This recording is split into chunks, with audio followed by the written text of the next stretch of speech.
Where did we get the name for maize? Well, that's a good question, and there's a lot of different answers in reality. In the beginning, we didn't really know what we were gonna do, and so we were like, all right, we know we're gonna do skateboarding, and we want to incorporate cultural values, incorporate who our identities.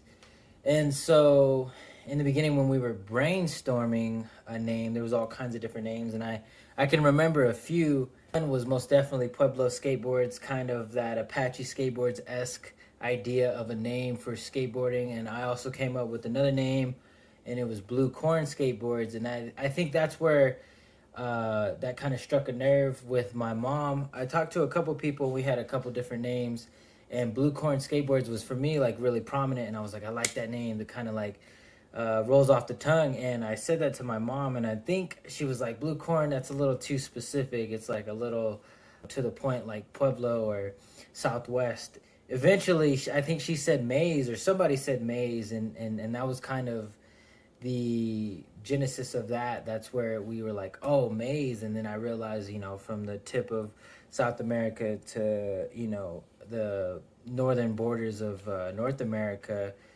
there's corn being, grown there. And so that's kind of where the name came from. There was no like, we're going to build this brand entirely behind this name. It was like, we know we're going to sell skateboards.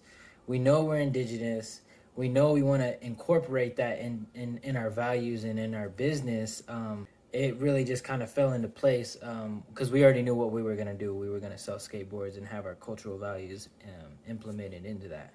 And so that's kind of how we figured out the name Maize. It wasn't something that was planned out. It kind of just fell into our lap.